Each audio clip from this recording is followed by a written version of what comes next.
uya mweya wakachena mundikomborerenyi kuti moyo wangu ucha kukutangu watese ndidzidzisenyi kukuda kuziva zvakanaka zvechikariro chembiri chinondipa kufara ndauya kune mwitenzi munozondibatsira ndinosimbira kunemwi mundisvitse kumusha Jesu wakanditsvakisa ndanga ndiri mufambi mudambudzo wandibvisa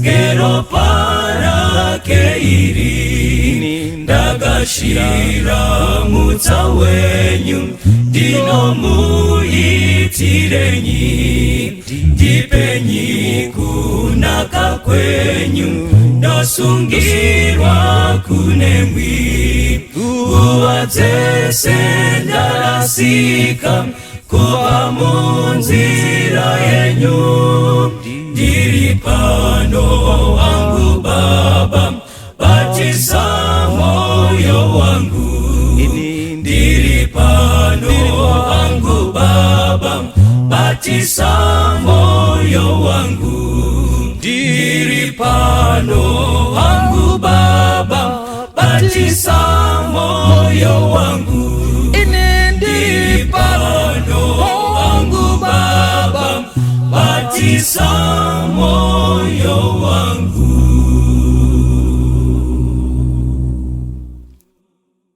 Makadi vana vaMwari ndokukwasai muzita raJesu.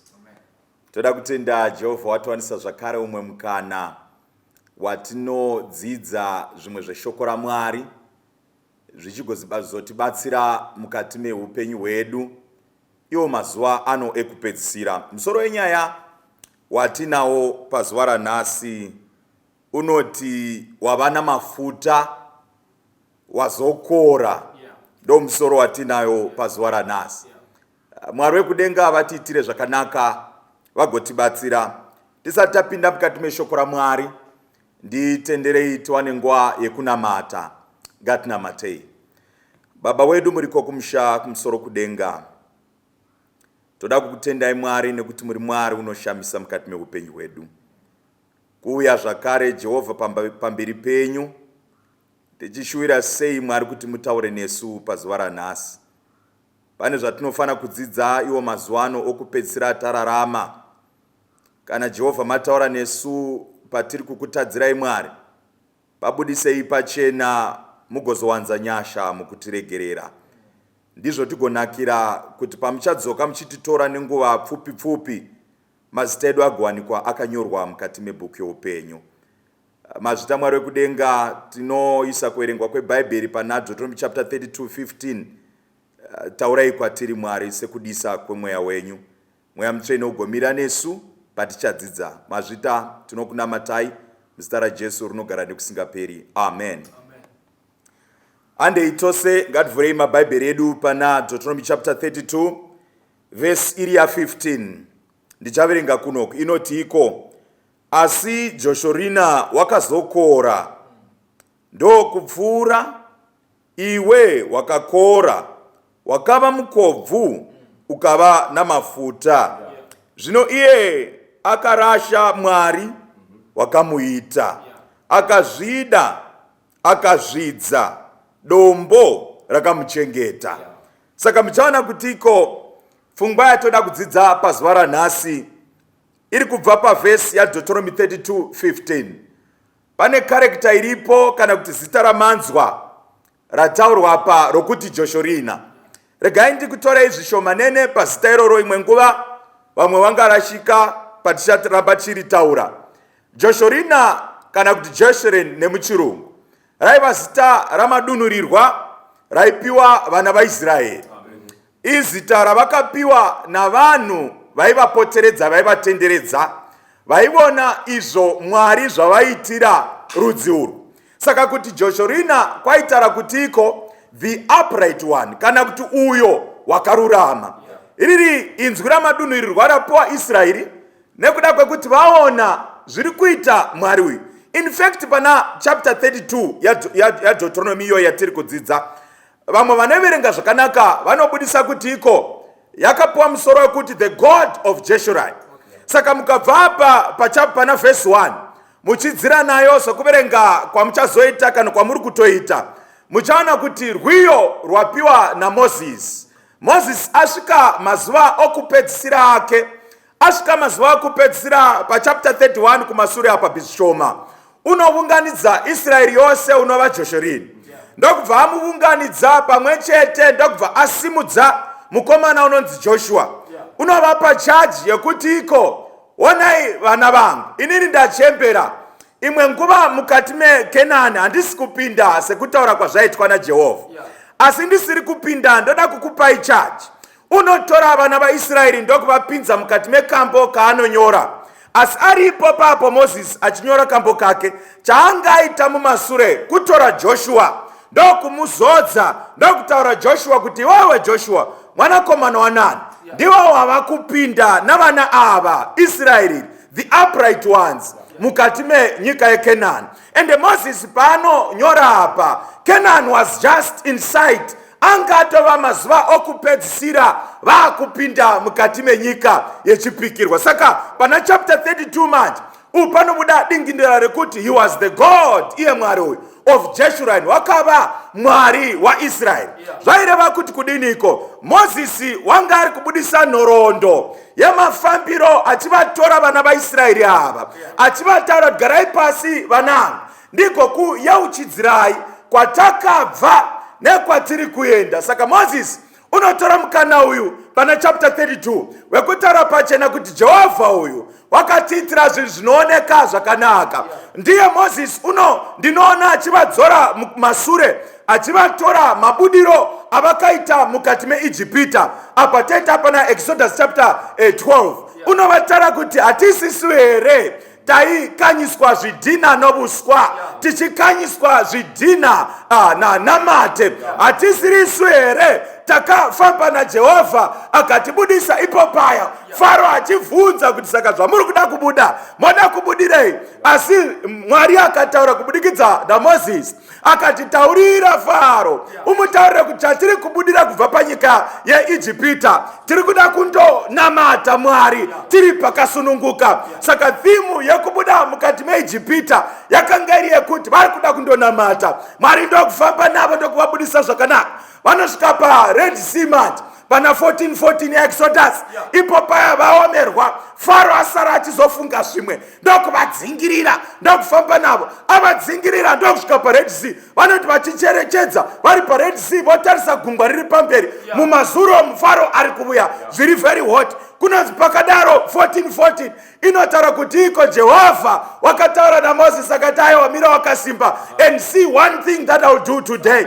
Kunonzi iko Red Sea yakapamuka, yapamuka vanopfura neipapa, nditori nguva ipapo tomanya ndokutati fambe, vakafamba pakaoma, vanosvika pane imwe nzvimbo pamara. Vasvika pamara, Jehovha zvakare ndokuzviita nekuti pamara paiva nemvura yaivava. Saka Jehovha ndokuzviita zvakare, ndokuita kuti mvura itapire, ruri ruoko rwaJehovha. Handikangamwi pavakasvika paMaribha mani, vasvika paMaribha mvura yashayikwa yokumwa mani. Jehovha unomira naJeshorina, unoti mukati medombo ndomunobuda mvura. Handikangamwi paElimu vasvika paya pamusoro pemvura vakasvika pamvura yaitapira kupfuura dzimwe mvura dzose. Jehovha apindira zvakare. Inzwai vana vaIsraeri vachifamba kudai Moses ari kutaura nhoroondo, hembe dzavo dzaisabvaruka, shangu dzavo dzakaramba dzakadaro. Moses ari kutaurira vana vaIsraeri vakagara pana Deuteronomy chapter 32 kuti iyeyu Mwari uyu ndiye wakatiitira zvamazviro kwazvo, musazomukangamwa kana mukapinda mukati meKenani. Asi pana chapter 32 papatiri pavhesi ya 15 manje ndopatakuvuya manje pabva panzi ipo, asi iyeyu Jeshorina iyeyu Jeshurina uyu wekuti dzimwe ndudzi dzose dzichiona Israeri achiitirwa naMwari zvinhu zvakanaka dzaishama dzichiti kandi vanhu ava itei pipi yavanhu vanotiko vachizvifambira havo zuva rachindonyura kana richitanga mana inongonaya. Dzimwe ndudzi dzichiona dzikati vanhu ava vanhu vakaita sei. Dzimwe ndudzi dzakavatarira so dzichiona Jehovha zvavaivaitira svika ndudzi dzazoti vanhu ava vana mwari waJoshorina vachireva iyeyu Joshorina asi chiona zvakazoitiwa naJoshorina manje. Joshorina wakazokora akava nemafuta. Joshorina akazvidza Mwari. Mukazoiverenga pana Hebrews chapter 3 man pavhesi 16 rinotaura kuti kondiani wakazotsamwisa Jehovha. Havaziri vava here vakaudzwa naJehovha asi vakamutsamwisa. Chapter 3 yaHebrews verse 16 muchiverenga zvakanaka vakazosvika pakutsamwisa Jehovha. Wakakora Joshorina charuma akava namafuta. Toda kutenda Mwari. Right, Joshorina akazokora zvichireva kuti akambotanga asina kukora. Ngatimbodzokerai kumashure nenyaya yaJoshorina. Rangarirai kuti Israeri akanga ari muranda mukati menyika yeIjipita. Israeri waitambudzika mukati meIjipita achikanyiswa zvitinha namate achizvipisa novuswa. Waitambudzika anga asina chinhu chaiyemurika mukati menyika yeIjipita. Israeri unochema kuna Jehovha.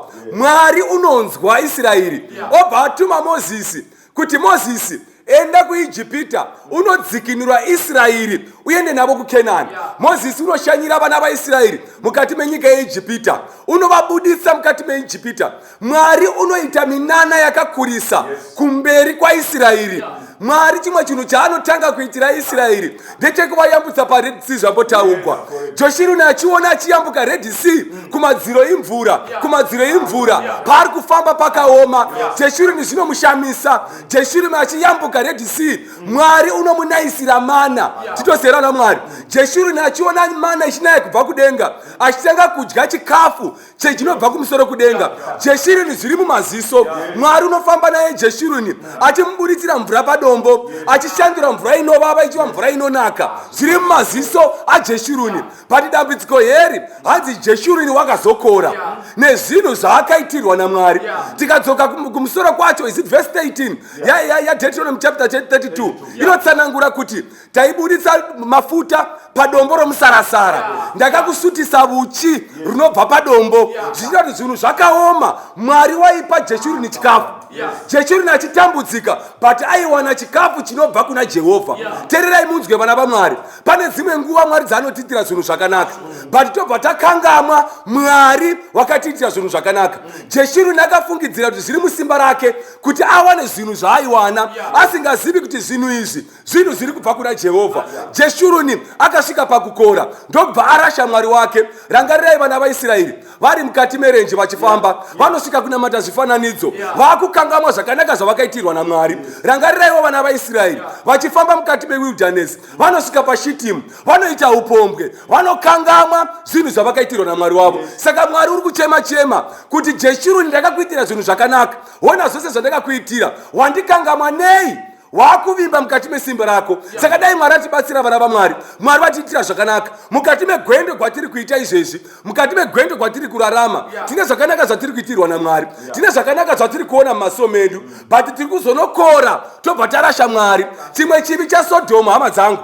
ndechekuti vanga vaine idleness yakawanda vaine chingwa chakawanda. Tererai munzwe vana vaMwari. Chikafu chikawanda ukasashanda rangarira kuti ucharasha Mwari wake. Israeri Sodhomu ari mukati meSodhomu vanotadzira Jehovha vakutofunga kuita upombwe nevamwe varume. Nemhaka yei varume vacho havana zvavaiita vaingokwera vakagara. Saka chinhu chavaingofunga kungotadza. Saka dai Mwari atibatsira vana vaMwari. Unonyorera Israeri Mwari pana Deuteronomy chapter 8 verse 10 kuti panyika yauchazopinda ndikazokuropafadza nechikafu usarege kurangarira Jehovha Mwari wako. Usaregedza kubva pana Mwari mushure mekunge ndakurangarira. Tererai munzwe vana vaMwari nezvakanaka zvatiri kuitirwa naMwari. Ngatiregedzei vana vaMwari kurasha Jehovha Mwari wedu nezvakanaka zvaari kutiitira. Zvakanaka zvaari kutiitira zvofanira kutipa simba rekuramba tichimunamata mukati meupenyu hwedu. Jeshuruni wakazokora, Mwari vatiitire zvakanaka, Mwari vatitungamirira. Now tikatarisa pfungwa yekukora kwaJeshuruni. Kukora hakuna kushata. Jeshuruni haana kushata. Chakashata combination yekukora naJeshuruni. Now tikatora zvinhu izvi, kukora kuna Mwari, Jeshuruni akamira ega, all is well. But when God decides to bless, the problem is upon the person who's blessed more than the person who gives the blessing. Mwari haana kushata paanokodza munhu wake, asi problem inouya pakukora kunozoita munhu. Now Jeshuruni tichitanga nhoroondo yedu kumalo ambotaura akati varume ava vakaitirwa zvakanaka naMwari. Pfungwa yaMwari yekuita zvakanaka ndeyekufarira vana vake sezvo vari baba vedu. But the problem comes upon the person given the blessing. Ndambofunga pfungwa yekuti tichidriver so panoitika accident, purisa hauyi kuzobvunza motikari kuti chinyi chaitika, anobvunza ari kutyaira motikari. So the car has no problem, but the operator of the vehicle is the one who causes the problem. Saka nyaya iri pamakomborero naMwari hakusi kureva kuti munhu akakomborerwa ane problem, but the problem iri pane munhu wati areceive a blessing. Saka at times it is better kuti upinde denga uri murombo pane kuti uite upfumi urase denga zvachose. Now pane pfungwa inobuda pana John chapter 21 verse 6. Jesu anoti achisvika so anosvika vakomana vari kuredza hove ava, vari kuredza vashaya usiku hwose, obva vati cast your net to the other side, vachikanda manetsi avo to the other side. Zvinonzi vakabata hove dzekuti utava hwakasvika pakuda kudambuka asi hauna kudambuka. Now the miracle indambosiya yehove, but now miracle yeutava usina kudimbuka. Now munhu waMwari paano receive ma blessings, it is reception yenet inokwanisa kubvaruka nemhaka yekuti yawanda fish, but vakakomborerwa vasingaguri utava varopafadzwa naMwari. Now problem inoitika nemunhu akakomborerwa so anotanga kufunga kuti anoziva kudarika Mwari, anotanga kufunga kuti ari more busy kudarika Mwari, utava unenge wakudambuka. Now Proverbs chapter 1 verse 32 inoti the elevation of a fool to riches causes his distraction. Ukapa benzi mari ndopa unoona kupera kwa upenyu hwaro. Now problem ine mukristu wanhasi waane tumari ndosaka panonzi ngatinamatei, iwo unoona nga vari kuwaste time nemhaka yei Jeshuruni waona mafuta. Na unotarisa kuti problem yaunayo yaunoonererwa netumari twako paunoti ingana ndiri kutaura, listen to me, why? Because I have the riches. Jeshuruni wava nemafuta. The reason why muchiti kana nguva yachechi yakwana munomboti chibotiveuka mukanguva muri kunyanyomhanya, we need some free Sabbaths, we need some free time at church, it is because you have waxed fat. Now ndakamboenda pane imwe car sale so paiwaxiwa motikari. Now the process of waxing a car means kuti wapedza kugeza zvimwe zvese. So this is an added advantage. It's an exclusive right to wax your car and make it look beautiful. Saka parikunzi Jeshuruni waxed fat, parikunzi God gave him an extra blessing over other people. Ndosaka vanhu vaiti vakatarisa so kuti Mwari waJeshuruni akanaka mani, vaiti vachiona zvinhu zvichiitwa so he had waxed fat because God had given him unmerited favor. Now problem, we love the God of favors but we hate we love the favors but we hate the God of favors. Tinonakirwa nezviropafadzo zvaMwari asi tinokanganwa Mwari wacho atipa zviropafadzo. Now haipereri pakuti akazokora mucharuma, inonzi he waxed fat and kicked. Pakukava pokwakufarisa munhu waMwari akati akuropafadzwa naMwari so akutanga kuona kunge anoziva maningi so akutanga kubana Mwari vanomupa zvikomborero. Na ndinozviona pane mwana mhanimi, mwana anotanga achiyamwa pana mai vake so achifara so tumazino patinobuda so panhanoita mazhavuzani oruma mai vari kumupa chikafu. Now problem yaana Jeshuruni wakuita kunga mwana mudoko uyu wakupiwa mukaka ana mazino akufunga kuti akuziva kudarika munhu amupa mablessings. Usina mari munhu waMwari, you had no plan in life, wanga usina nzira yekutsvaga mari, but God has given you providence. Vakupa mari for the betterment of his word, but iwo wakutofarisa nemari yaukapiwa. Jeshuruni wava namafuta. Now ukatarisa nguva iyi vanhu vaIsraeri vanga utonamata zvimwe zvimwari. Now what do you dedicate your time to? Ndo zvimwe zvimwari zvako izvozvo kuti unopedza movie yese 3 hours uri kuona, asi mari idzo ikangosvika pa 1 hour wakuti muparidzi anga ari kupoa. Joshua wakazokura. Who is your God? The person you dedicate your most time to, that becomes your God. Kana uri pedza nguva zhinji uri pakutsvaga mari pane kutsvaga Mwari, mari ndo wamambo wako. Kana uri pedza nguva zhinji uri pamukadzi wako uchitadza kutsvaga Mwari, mukadzi wako ndiye Mwari wako. Joshua wakora, wakazofarisa kwakubana munhu akamupa mablessings. Saka munhu waMwari, tenjera kuti wakora, if you don't control your appetites, you will end up kicking the God that blessed you. Joshua ava namafuta akakangana Mwari kwakubva abana Mwari wacho. Nauka idzidza nyaya yatiri kudzidzai, inyaya inoita unge idiki, asi inyaya iri serious. Chimboteerera zvakanaka. Deuteronomy chapter 32 verse 15 inoti asi Jeshurini wakazokora. Inzwa kutanga kwevhesi iri kuti asi Jeshurini, kureva kuti before asi kwanga kumbori nestate yaJeshurini. Saka wedi rinotera asi nderekuti wakazokora. Saka nditendereivo kungotsanangura zviri nani zviri pachena pavhesi. Before asi Jeshurini anga asina kukora. Saka bhaibheri riri kuti Jeshurini wanga ari mutete, asi Jeshurini wakazokora. Jeshurini haana kutanga akakora, wakatanga ari mutete. Inzwa richienda mberi rinoti ndokupfuura zvino iye, ainzwa, zvino iye Jeshurini manje, zvino iye akabva aita sei? Akarasa Mwari wakamuita. Navo vanhu vaMwari ndongoda tidzidze apa tive nenguva yekunamata. Inzwa verse 15 iri kuadresa muchinda anonzi Jeshurini. Varume Jeshurini ndiani? Jeshurini ndiIsraeri. Israeri ndiani?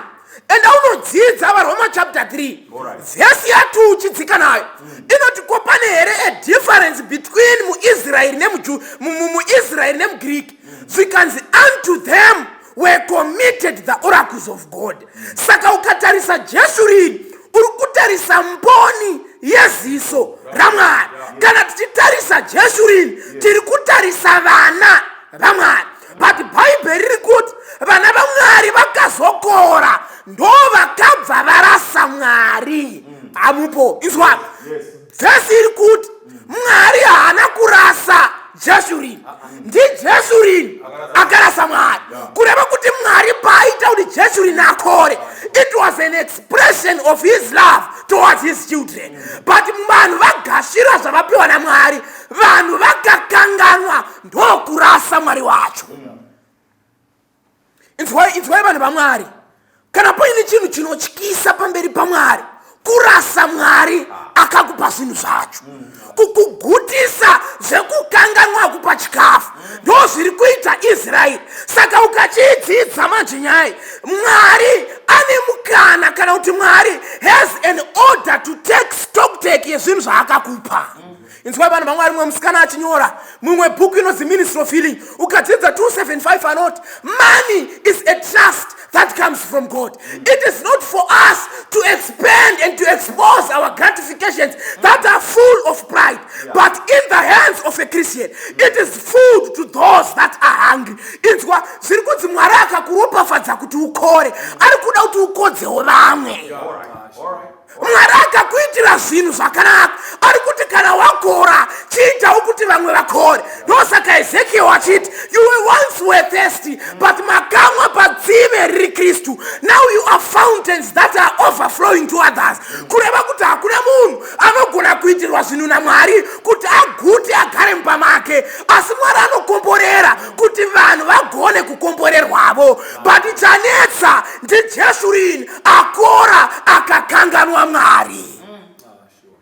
Inzwai mama, ndiri kuti mota yamakapiwa naMwari haizi yenyu yekuenda kunonakirwa kumafaro nekuti chembere nenherera nezvirikadzi. Padzinowirwa namatambudziko dzinofana kuwana mota yokukwira, vasingabhadhare peturu kana mari. Iwe nhasi wavabhadharisa wazokora.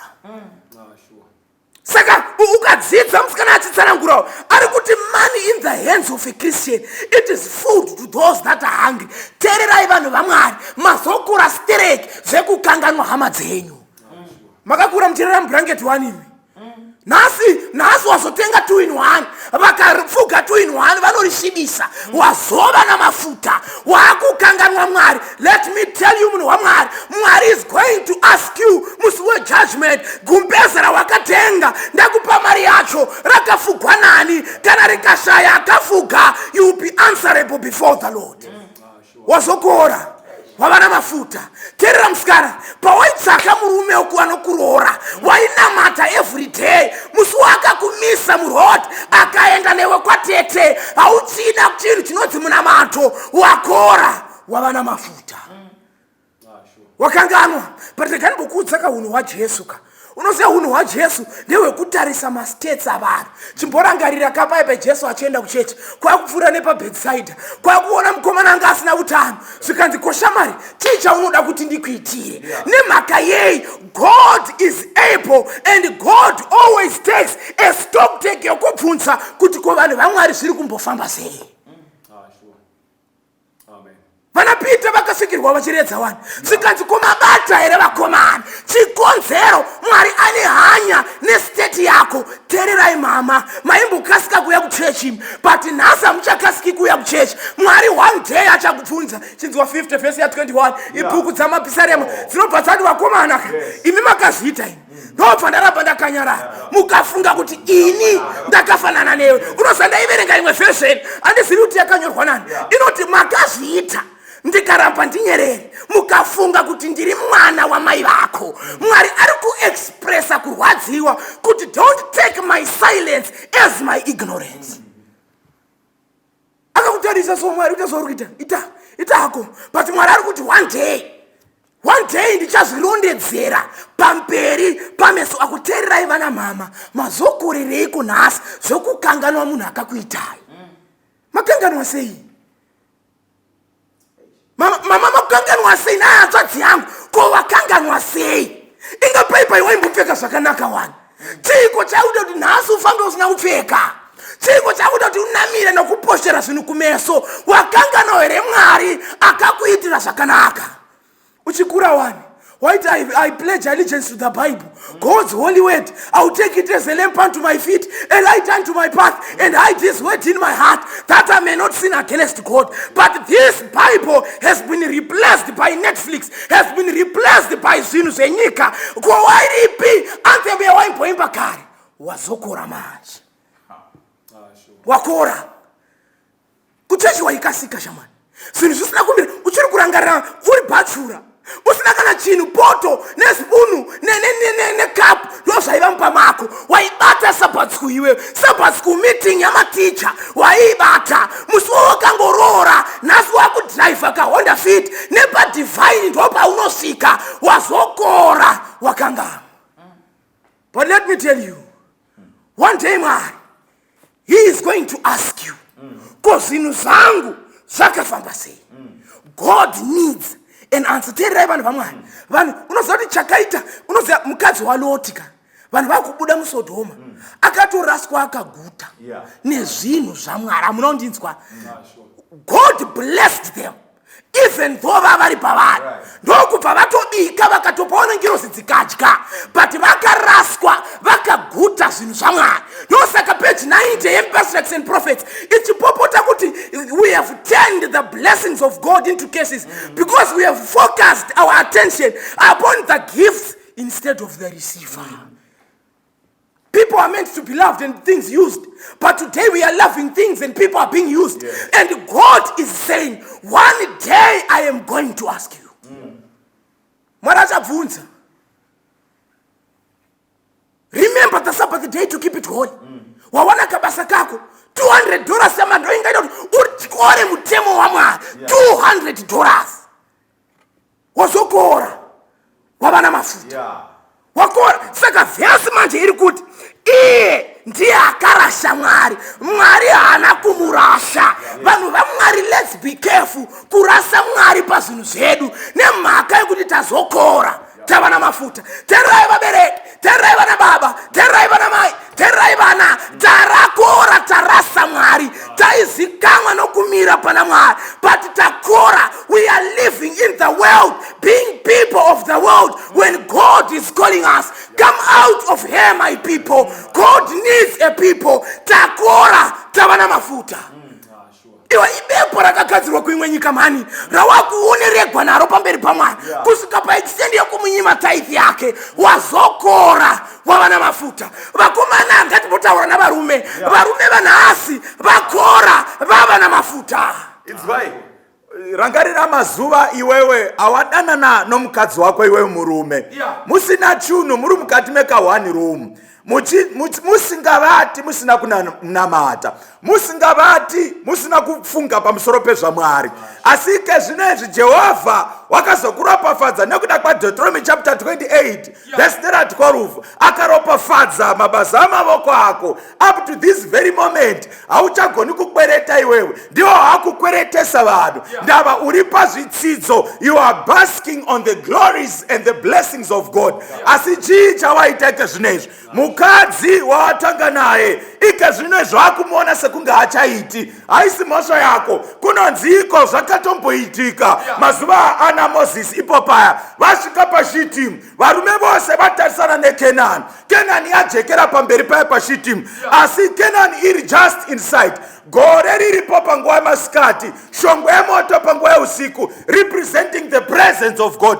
Asi varume vakabva vakafamba vakandotsvaka zvimwe zvimamai kunze kwaIsiraeri. Ndo zviri kuitika mukati mamazuva okupedzisira ano. Joshorina wazoshanda, Jehovha vakuropafadza, mari yatovapo. Wasiyana namazuva akare awaiti kana ukafona unocheka balance, ndava mari yakanga isingakwani.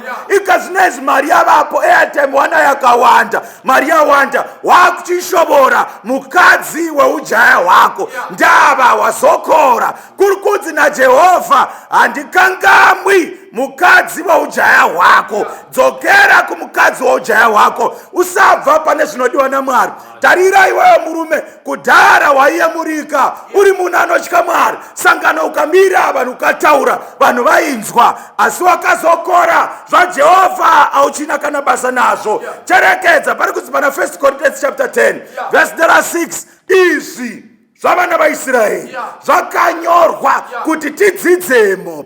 458 great controversy mai waiti vachinyora, vanoti rwendo rwaIsraeri rwakapiwa kwatiri isusu vana vaMwari kuti iko tidzidze ticherekedze, nekuti namazuva okupedzisira rwendo rwaIsraeri rwaakafamba narwo ndo rwatichafambawo narwo. Pandivhundutsa ndipapa varume apa pekuti washinga here kusiya your own marriage uchitsvaka zvimamai zvekuFiristia. Makande yeyi imhaka yekuti wava nemari. Saka Jehovha ozvidemba here kuti ndakazokuropafadzirei? Charuma uya utaure nana mai. Panana mai vakawanda vanga varimo mukati meIjipita, vakatobudawo pakabuda vamwe vachiti tinosvika kupi? Tinosvika Kenani. But mukati menzira havana kusvika Kenani. Kuna nababa vakawanda vakabuda mukati meIjipita, vaine mufaro mukati memwoyo yavo, vachiti taakuenda kuKenani, kunyika yakazara buchi nomukaka. But havana kukusvika kuKenani. Kune mayuthi akawanda akatosimukawo achitobvawo Ijipita vachienda kuKenani, vachiti takunoenda kuKenani kunyika ichipikirwa. Asi havana kukusvika kuKenani kwacho. Tererai munzwe vana vaMwari, zvinhu zvakavatadzisa kusvika zvinhu zvaMwari zvaakavaitira, but vakarasha Mwari mukati menzira.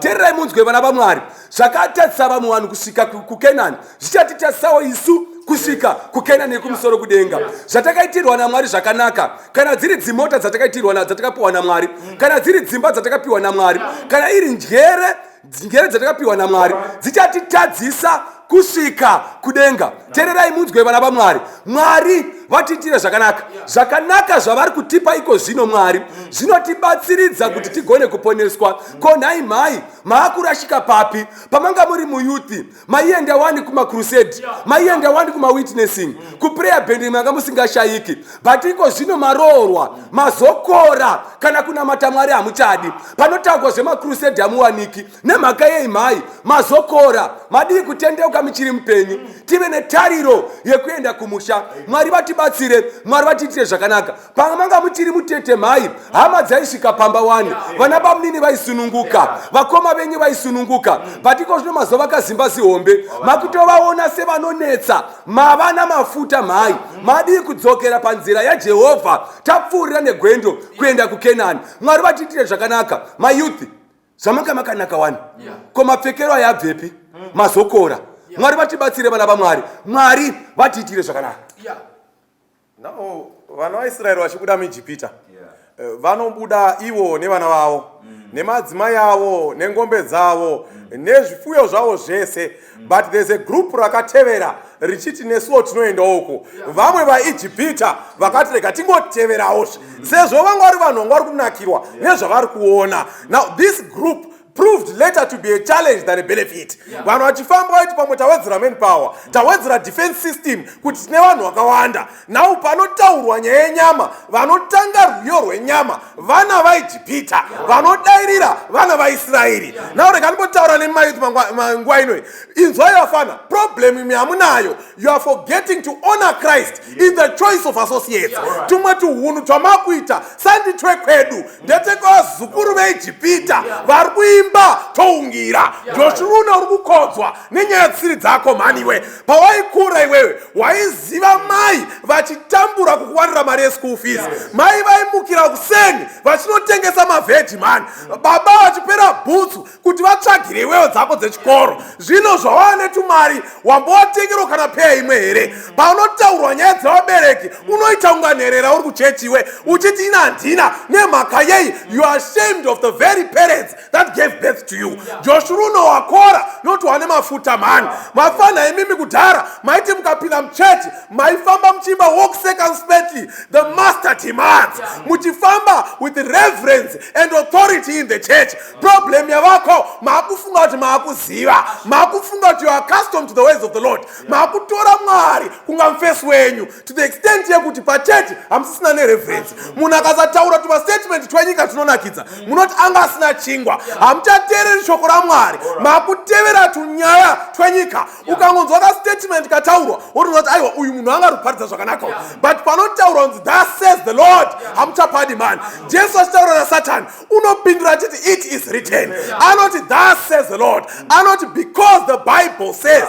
But the problem church yazara nemayuthi anoti this is my opinion. Mafungiro angu ekuti nemhaka izvozvo tarasa Mwari akatisika. Joshua wazokora akodzwa nei? We assume to know more than the God who created us, but takutaura takushandisa njere dzedu not dzaMwari akatigavhena. Ngatitendeuke vana vaMwari, Mwari asati ataura kuti Joshua wazokora. Now terera church yaMwari, terera.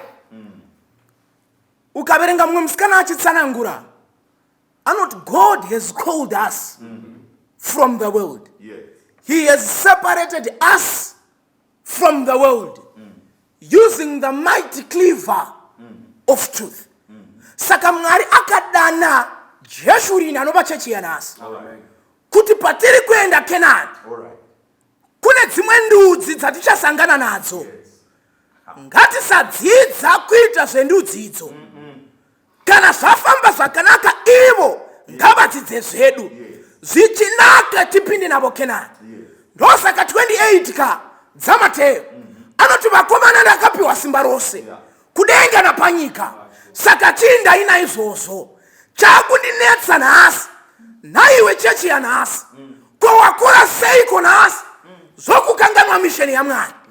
Ukaverenga Christ object lesson, musikana anoti God calls us for a particular duty in the service of his vineyard. But ukaverenga achidzika musikana anoti but if we fail to cooperate with God on earth, we will never cooperate with him in heaven. Therefore it is safe that we should never go to heaven. Terera, Israel yakaramba kucooperate along the way. Mwari akati zvinozondinetsa kana baba Kenani. Saka zviri nani vafire munzira. Terera vanhu vamwari. God has ordained this church that the gospel might be preached. But to my surprise, the church that has been ordained seems as if it is measuring upon the minors. Kotarasa kutenda kwa kare. Mwarati dana tiparitse evangeli. Isu tiri busy kurwidzana pachedu. The church has become a house that is full of robbers and thieves. When the church should be filled with the saints that go to heaven. Ko church yanas vazokora sei zokura shamwari. Kare mahali papathfinder na adventure angaina ma activities ayatrena kukura muna mwari. Where are the activities of today? Church makora makanganwa mwari. We had pastors who were filled by the Spirit of God. Mapenzi akasika pa church bayana matira mweya uchibuda konasi mapenzi akasika sei muchituma madikoni kubadzinga tarasa mwari takora tikamkanganwa. Where is the Spirit yakatibatsira pataiva vatete? When politicians are fighting and killing each other, to my surprise, the church is fighting and killing each other. Tazokora tabana mafuta. What is the mission of the church today? Rawa Babylon. People need to move out, but the church is asleep.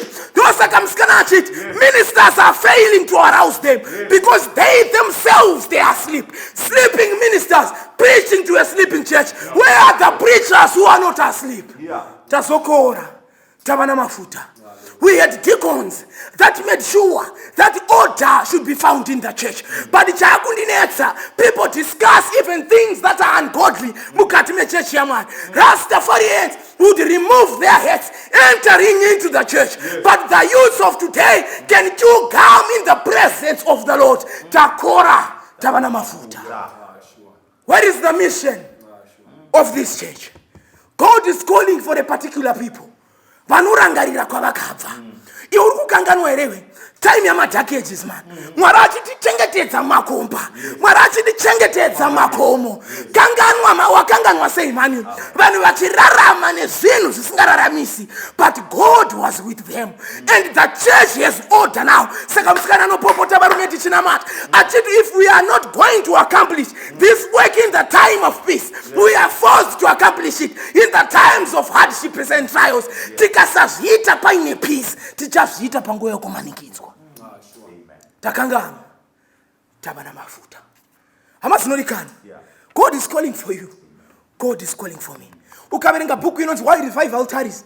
Yakanyogona muchinda anonzi Leonard Ravenhill. Are not the sins of this church today will be purged upon the ministers of today? Where are the ministers who are filled by the Spirit of God? Where are the congregations by Garam Church? Kana baptism isati yapfura. They would never go to lunch. But today, some go to lunch, some go to baptism. Where is the Spirit of old? Takangana tabana mafuta. God is calling for you munhu wamwari. God is calling for me. Mwari ari kuchema. Time is normal. 13 verse 11 ndivaroma. Varume vanguva yekumuka pahope. Zuva rokuponeswa rava pedu kudarika zuva ratakatanga kutenda naro. Inga akaimba on hymn number 5 mukomani. Achiti varume tava pedo nekumusha. Kwava kufadza kutondera. We are closer than we first believe. But like Jeshurun, tikaramba takakura. Ngatichenjere kusapinda Kenani. Chidiso changu ama yangu. Kuti tipinde Kenani. God has blessed us to bless others. Iwe Mwari haana need yekukora mani. Zvakukodza ndiye akupa. Saka Mwari haana nguva yekukumbira. Ndo saka 50 dzamapisa rema varume. Dzichiti dai ndaiva nenzara ndaimbokubvunza. Handipinde mubucha mundotenga nyama hii. God does not do that. Handiverenge mombe dziri mudanga. Ndoverenga makomo akazara nemombe. God is not suffering. God knows if he calls you, in the process of coming, you'll be transformed and become more like him. Where is that spirit? Yakati visakari. Takora. Tabana mafuta. Todo tipinde panguwa yakuna mata. Panguwa zino hama zino dikano. Andi zivi kwa unondinzwa uri. Pangoru kumba. Pangori munzira. Asindongo da kutaura newe shamani. Hauna kukora. Hauna here shamwari. Textbook rejio unaro. Rebhayo rekemu unaro. Asi kotala hauna. Usadaro shamwari. Usadaro shamwari. Wakura. Mama buke ayesai munao ye aka munao wani. Kusimu sina Bible. Munorida mufoni. Mukabirwa foni moti mabirwa foni amuna ubirwa Bible makora mama. It is time. Yaba nguba. Ngoza makusika kuchechi dzanza yangu. Riri exam unosika na half 7. Asaba school unosika yapera. Hauna ukora here. Hauna here shamani. Vana vari kumhanya muchechi pamberi paMwari. Takora. Tava nemafuta. Chidiso changu hama dzinodikana kuti tirege kukora tigokanganwa Mwari. Kora asirangarira Mwari nokuti ndiye akatipa. Our eyes are closed and our heads are bowed. Ngatinamatei. Tokutendai Mwari namuponesi. Nenguva yamatipa. Idi Mwari tiregererewo takora. Idi shuwa Mwari takora takukanganwai. Tarisaipo dzimba dzatinogara nechechi dzatinopinda. Mwari takukanganwai. Mwari imbwa dzedu dzinodya zviri nani kudarika tithe yatinokudzorerai. Takora. Mota dzedu Mwari hadzipindi vamwe vanhu dzinopinda isu. Asi nherera neshirikadzi dzinofana kuponera imomo. Mwari takora. Tiregerereyo. Maita yenyu mutsausati wavharwa. Maisa mharidzo yanasi. Kuti dana kuti tiregedze kukora. Chitibatsirai Mwari. Atichadi tava kuda kudzoka kwamuri. If we fail to cooperate today, heaven will never enter. Therefore we repent kuti tidzoke kwamuri. Chitiitiraivo zvakanaka. Mutikomborere. Navarume vamashandisa vasukei muvarongedze pakanaka. Ndizvo mangwana mugovashandisazvo. Piri neri kudzonga zidzorwe kwamuri Mwari nemhaka yakuti takakufanirai. Kuburikidza naKristu Jesu inyenye ino ropa rakabvinza paKalvari. Tichiti amen. Como já